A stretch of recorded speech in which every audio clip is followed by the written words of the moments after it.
Bonjour à tous pour ce nouveau numéro de Jeux de scène, spécial Festival d'Avignon. Donc Jeux de scène, l'émission de Radio Soleil consacrée à l'actualité du spectacle vivant en général et du théâtre en particulier. Donc nous avons vu dans le festival proprement dit, le grand spectacle de la cour d'honneur, Architecture. Tu as vu Dévotion, dernière offrande aux dieux morts, dans le gymnase du lycée Saint-Joseph. Et toi, tu as vu Euliphe. Aux hivernales, c'était de Célia Gondol et Nina Santes. Et puis, toujours dans les hivernales ? Non, c'était à la cour minérale d'Avignon Université, Multiples. Et puis nous avons vu tous les deux le spectacle du directeur du festival, Olivier Py, L'amour vainqueur au gymnase du lycée Mistral. Dans le festival off, nous vous parlerons, Chantal, de Cyrano, de Et bien dansé, de Uburoy. Voilà, donc on commence par Architecture. Pascal Rambert nous présente ce spectacle dans un décor blanc au départ, avec des costumes blancs, et puis les choses vont s'assombrir, propre comme au figuré, Chantal. Oui, bien écoutez, moi j'ai beaucoup aimé ce spectacle parce qu'en fait, je le prends comme une grande fresque et c'est l'histoire d'une famille à Vienne. On est en 1911 et moi je trouve que l'écriture, elle est un petit peu entre Thomas Bernhard et Ibsen. Et donc cette famille, c'est une famille d'intellectuels, d'artistes et donc qui sont plutôt dans leur petite mesquinerie et qui vont être comme des intellectuels impuissants face bien à la montée des horreurs et de la guerre. Et c'est cette problématique, moi, qui m'a beaucoup intéressée. Et naturellement, c'est les acteurs. Eh bien, je crois que le texte, il est complètement transcendé par les acteurs. Nous avons de grandes voix dans la cour d'honneur. Stanislas Nordet, par exemple, j'ai trouvé parfait dans le rôle du fils rebelle qui s'est amusé lors de la fameuse cérémonie des médailles à imiter des bruits d'animaux. Bon, on va revenir sans doute sur les acteurs, parce que je crois que c'est l'essentiel du texte. J'ai fini de vanter ce spectacle qui m'a ennuyé. Ce spectacle où ces grands acteurs sont complètement perdus sur la grande scène. C'est un espace qui ne convient pas à mon avis, le côté affrontement familial de la pièce. De même que l'écriture, cette fresque historique ne convient pas non plus, je trouve très bien à Pascal Rambert. Ça part dans tous les sens, ça se répète, ce sont des grandes tirades. Il n'y a pas proprement de dialogue véritablement. Hein. Il y a comme souvent chez Rambert, il y a l'alternance de monologues plutôt que de dialogue. Même s'il s'adresse effectivement aux présents sur scène. J'ai préféré la deuxième partie, alors spectacle qui dure quand même plus de 4 heures avec son entracte, la seconde partie avec évidemment le festin qui réunit les morts et les vivants. Ça, j'ai trouvé ça pas mal. Par contre, j'ai pas aimé du tout tous les poncifs historiques. Psycho-historique entre la famille et la grande histoire. Ça Moi, j'aime bien qu'on me parle de l'Europe, et c'est un peu ce qui se passe. Alors, c'est vrai qu'on entend cette famille, une famille voyageuse, on entend comme ça les différentes villes d'Europe, Bratislava, Budapest, Sarajevo.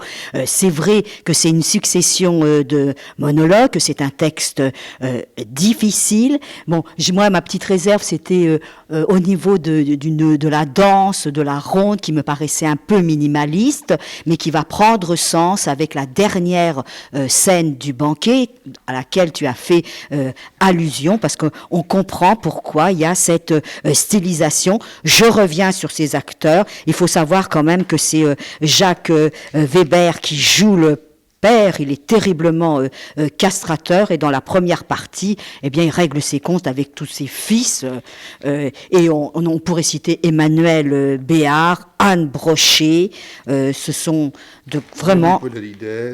Oui, et Laurent Poitrenaud, qui est peut-être le plus physique de tous ces acteurs dans cette cour d'honneur. C'est beau, c'est beau parce que quand même, moi, le début, c'est blanc et puis il y a ce mobilier design. Bon, alors nous sommes très partagés, vous l'avez bien compris, sur Architecture de Pascal Rambert que nous avons vu dans la cour d'honneur. Et nous serons beaucoup moins partagés pour Dévotion, puisque je suis le seul à l'avoir vu, et donc je vais bien m'entendre avec moi-même pour vous dire que j'ai bien aimé ce spectacle, parce que je ne dirais pas que c'est tout le contraire d'Architecture, mais enfin c'est un spectacle plein de jeunesse, que ce soit dans le texte, dans la mise en scène de Clément Bondu, ou ce soit dans l'interprétation d'une quinzaine de comédiens qui sont vraiment très dans ce jeu collectif. C'est un jeu comme ça qui n'est pas du tout se prend pas au sérieux vraiment. C'est un jeu où on joue avec quelque chose de ludique dans la façon de jouer. Et c'est la même chose un petit peu pour le texte. Bon, ça part un peu dans tous les sens. Mais il y a toujours une sorte d'humour. C'est-à-dire que on va pas se prendre au sérieux. On va parler de personnages qui sont incarnés sur scène, et puis on va voir leurs petits défauts comme ça. On va raconter des histoires, des relations entre ces personnages, et ça a du charme. Ce n'est pas de grand théâtre peut-être, mais en tout cas, on passe un bon moment. Peut-être qu'une demi-heure de moins aurait pu quand même le faire. Mais voilà, donc c'est le deuxième spectacle que j'ai vu après Architecture, et je veux dire que ça m'a soulagé, et je me suis dit, bon, quand même, on peut passer un bon moment au théâtre. Chantal. Donc moi j'ai vu Olive, c'est de Célia Gondol et Nina Santez, aux Hivernales, et donc c'est un travail vocal et chorégraphique qui est assez original, intéressant. C'est une succession de propositions phoniques avec quelque chose aussi de visuel, mais surtout de la danse. Alors par exemple, il va y avoir dans une des premières séquences, les deux danseuses vont répéter la phrase We are going to die, on va tous mourir. Elles se passent le micro en boucle, la phrase est aussi enregistrée. On va avoir à un moment donné, elles vont venir enregistrer la respiration d'un spectateur et elles vont l'exploiter. C'est un peu disparate. Elles sont devant une toile de peinte avec des motifs minéraux qui sera rappelé dans leur costume. Il y a une séquence aussi plutôt jolie sur le cosmos, le propos s'élargit. Donc c'est un objet de fiction un peu énigmatique. C'est vrai qu'on est du côté de la sensation, de la respiration, de l'anticipation. J'ai pas eu tellement d'émotions, mais j'ai été intéressée par cet aspect, j'ai envie de dire, expérimental. Ça s'est donné le 6, le 7 et le 8 juillet aux Hivernales.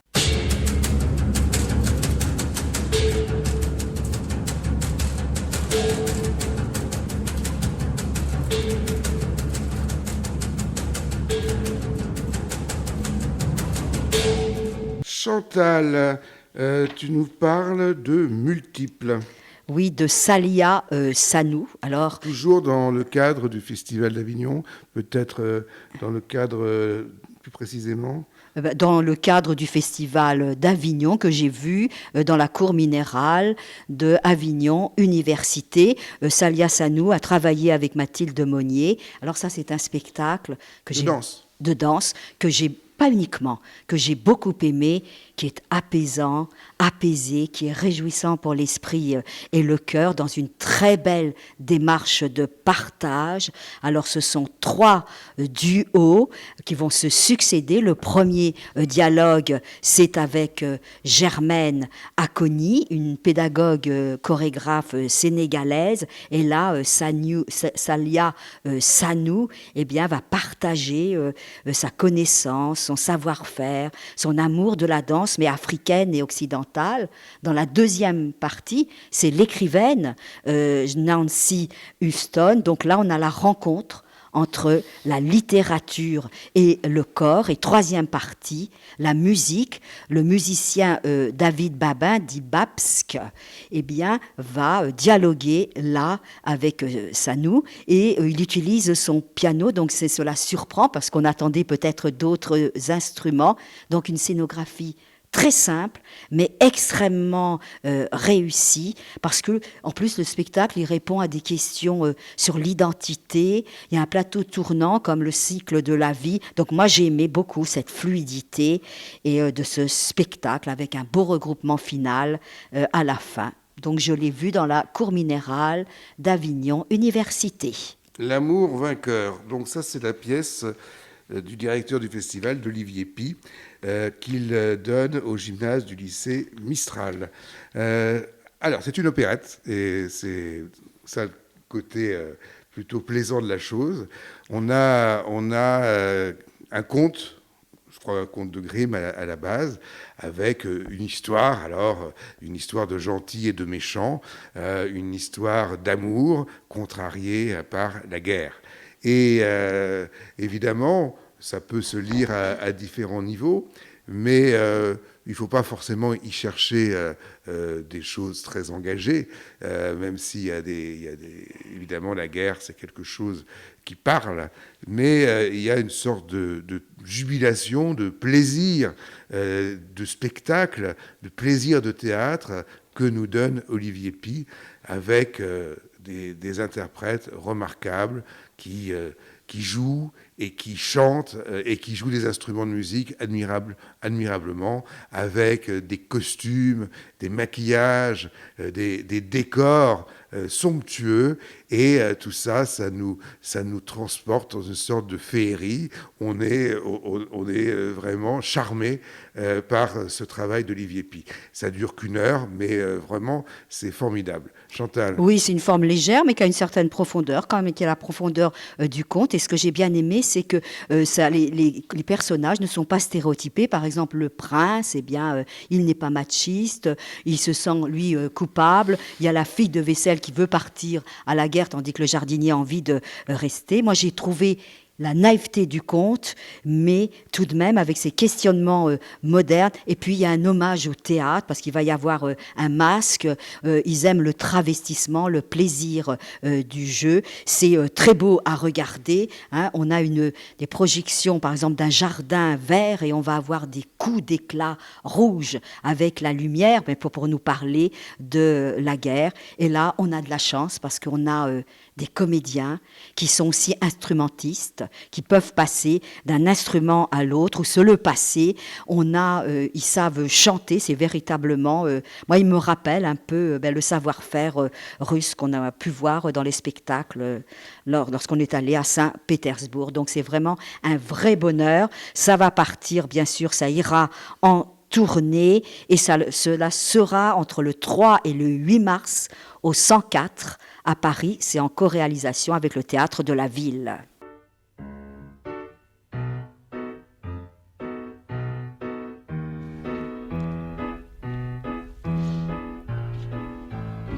Alors Chantal, on passe à quelques spectacles du festival Off d'Avignon, donc toujours c'est multiplication des spectacles. On en est à plusieurs, à 1600 au moins, et donc bon, c'est un peu choisir, tirer quelque chose, une aiguille dans une meule de foin, hein. Bon, pas facile de s'y retrouver. Chantal, tu as vu un Cyrano? Oui, par la compagnie Miranda au Théâtre du Balcon, et c'est Thierry Suras qui fait la mise en scène avec, en collaboration artistique, William Mesguich. Alors, très sympathique, parce que c'est une transposition dans l'univers cinématographique des années 20. Donc la pièce, c'est comme si on avait un tournage. Et donc, il y a plein d'allusions au cinéma. Par exemple, les cadets de Gascogne, eh bien, ce sont les machinistes. Ils ont un petit côté Batignolles, de Ménilmontant. Roxane, elle ressemble à une jolie blonde des films muets. Christian pourrait penser à Douglas Fairbanks. Ragno, peut-être Laurel, etc.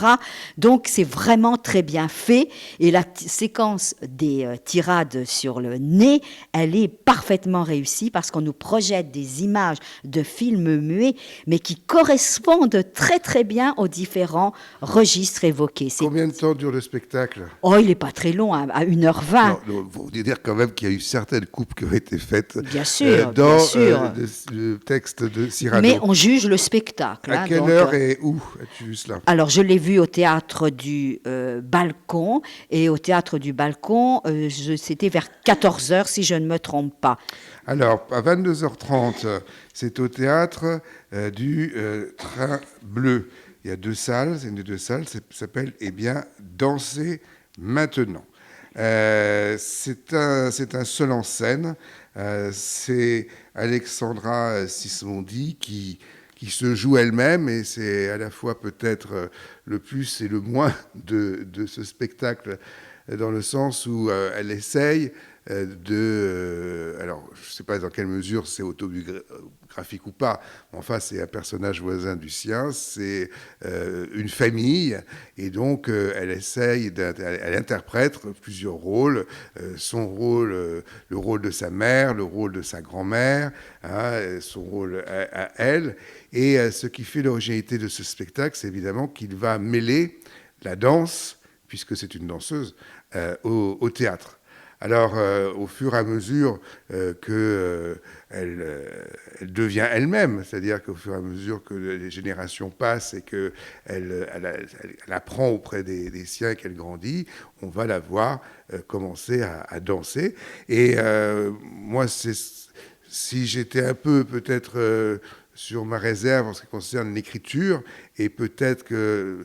Alors, elle prend très très bien l'accent du Midi, donc bon, elle arrive bien à nous faire passer d'une famille à l'autre, mais en même temps, une fois qu'on est dans une des deux familles, celle avec l'accent et celle qui ne l'a pas, c'est moins précis. C'est pas... Cobert, évidemment, c'est pas facile d'arriver comme ça à jouer tout un tas de personnages. Mais là où je trouve que c'est quand même intéressant et original, c'est le fait qu'elle danse.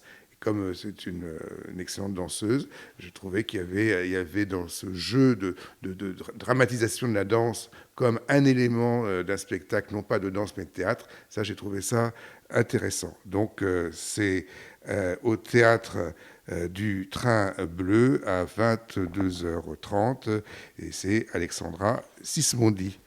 Chantal, on termine par un Ubu Roi. Que j'ai vu au théâtre du Chien qui fume, qui se donne à 10h30 le matin. Et donc, c'est une mise en scène d'Agnès Rigolo. Alors moi, quand je vois Ubu, j'ai toujours envie d'aller voir quelles sont les propositions scénographiques, scéniques, et je n'ai absolument pas été déçue, puisque c'est un opéra rock, et il y a une très belle mise en situation du côté vaniteux, autocrate, etc., du personnage. Une scénographie assez simple, puisqu'on a un petit plateau incliné, des chaises, mais tout cela va être très bien utilisé. On a au fond de scène un néon avec le mot merdre, l'emblème du père Ubu, et là sont projetées des images aussi pour créer de la situation. Il y a un orchestre en live, il y a des séquences elles sont toutes très bien, il y a une énergie dans ce spectacle, il y a un jeu et une scénographie extrêmement inventive. Quand le père Ubu envoie les nobles à la trappe, il tient une tablette et puis on met les nobles à la corbeille, toutes les situations sont fortes, c'est complètement lisible, et en plus c'est très sexué, c'est très sensuel, c'est vraiment un spectacle coup de point scénique et verbal. Voilà, donc cette première émission depuis Avignon pour le festival. Nous avons parlé d'architecture, de dévotion, dernière offrande au Dieu mort, de Eulif, spectacle de danse, de multiples autres spectacles de danse. De l'amour vainqueur d'Olivier Py. Et puis dans le festival off, un Cyrano au théâtre du Balcon, un danser maintenant, et ça c'est au Train Bleu, et puis ton Ubu Roi, tu l'as vu où? Au théâtre du Chien qui fume. À quelle heure? À 10h30. À 10h30, il faut bien préciser. Voilà. Et nous on se retrouve très bientôt pour une nouvelle émission de Jeux de scène spécial Avignon. Au revoir.